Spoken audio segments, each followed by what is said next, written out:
Man finds old flag at garage sale, jumps back when he flips it over. As Walter held the flag in his hands, the weight, colors, texture of the material, and what it all represented made him feel nostalgic. Being a military man himself, Walter knew his son would appreciate the gesture. Everything changed when he turned the flag over. His knees felt weak and tears began welling in his eyes when he realized what he was looking at. Walter and Lainey Brown lived a quiet life in Houston, Texas. For Walter, a retired Marine, if it wasn't an ammo shop or a sporting goods store, Walter usually never enjoyed shopping. So when he asked Lainey if she wanted to go on a short road trip for a garage sale, she was surprised. It wasn't like Walter to willingly drive 170 miles just to buy something, so Lainey knew there must be some ulterior motive for the trip. It turned out that Walter had been searching for a unique kind of holster that none of the local stores carried. He had read about the garage sale online and realized he might be able to find his holster there. The trip made more sense to Lainey now. She didn't mind Walter's reasons and was happy to go with him. She also realized that the trip would be an ideal opportunity for her to find something that she needed too. Lainey had endured many years of stress and anxiety in the past as she waited for Walter to return from his service tours. He had been retired for over a decade and life had been peaceful since. That was until her daughter had married a Marine. Worse yet, her own son Jesse had followed the tradition and also joined the Corps. Familiar anxiety quietly welled up inside her as the boys prepared to depart again. The drive to East Texas was pleasant enough. However, Lainey couldn't stop thinking about the upcoming deployments in the family. It had been a long time since she had to face this fear. She hoped that she would be able to find some fitting gifts to give the boys before they left. As they reached their destination, Lainey stepped out and felt an odd feeling. It was like they were meant to be there for some reason. Once Lainey entered, she realized this was more of a massive flea market than a simple garage sale. As a military family member, she immediately felt at home there as many stalls were run by veterans. Making a beeline for a flag stall, Walter realized the couple could get personal flags for the boys to carry on their deployments. Immediately, one flag, in particular, caught his eye. As Walter picked up the flag, something about it just felt different. It was weird. The other flags were newer and cleaner. This one was clearly second-hand, and the red and white colors were a little faded. It should have been the last flag that Walter chose amid all the newer ones.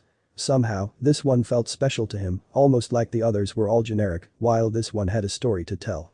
Oddly enough, despite Walter feeling a strange connection to this flag, he noticed something else that was different about it. The price tag on it was only $5, which made it the cheapest of the lot. It was certainly the oldest, but Walter still felt like it had more worth than the others. He called over the stall owner and was stunned by what he learned. The stall owner explained that the flea market sourced most of its wares by purchasing unclaimed storage units and shipping containers. This meant that it could have come from anywhere. When he asked about why it was being sold so cheap compared to the others, Walter was told to flip the flag over. When he did, his jaw dropped. Turning the flag over in his hands, for the first time, Walter realized that the reverse side was filled with writing. His eyes rapidly scanned some of the words scrawled on it. Many of the words jumped out at him.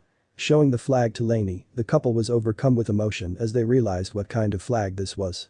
The words Lance Corporal gave Lainey and Walter their first clue.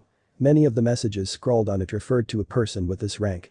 They knew this rank was unique to the Marine Corps. The couple soon realized that all the messages written on it made this a tribute flag. They were the last goodbye to a fallen Marine. Walter and Lainey immediately knew what they had to do. Realizing its significance now, the Browns instantly purchased the flag. The messages written on it were all for Lance Corporal Fred Maciel. The couple managed to track down Fred's mother, Patsy. Arrangements were made to have the flag given to her, in person, at the Calvary Hill Cemetery where her son was buried. The Browns reached the destination expecting to see a private gathering. Instead, that was when they first saw all the Marines. The flag ceremony was arranged for Lance Corporal Fred Maciel's mother. When the Browns arrived, they found themselves surrounded by Fred's old troopmates, a host of other Marines, and service personnel, who all came to honor his life too. Fred had served in Iraq and tragically been killed in a helicopter crash. The flag, which somehow ended up at the flea market, was finally returned to Fred's mother nearly 10 years after his death. Understanding the deep significance of returning a tribute flag to a Marine's family after their death, the Browns were honored and grateful at being able to do this. Fred's mother was deeply touched that they had taken the time to actually personally deliver it to her. Even after all this time, the timing of it held special significance to Patsy Maciel. Patsy still struggled to cope with the loss of her son. For years she had searched for ways to move past his death. If the flag had been delivered to her when it was supposed to, she may never have found it. After 10 years, she believed that the flag's sudden appearance was Fred's last goodbye to her. Through it, she understood that she now had her son's blessing to move on with life and finally find the closure she needed.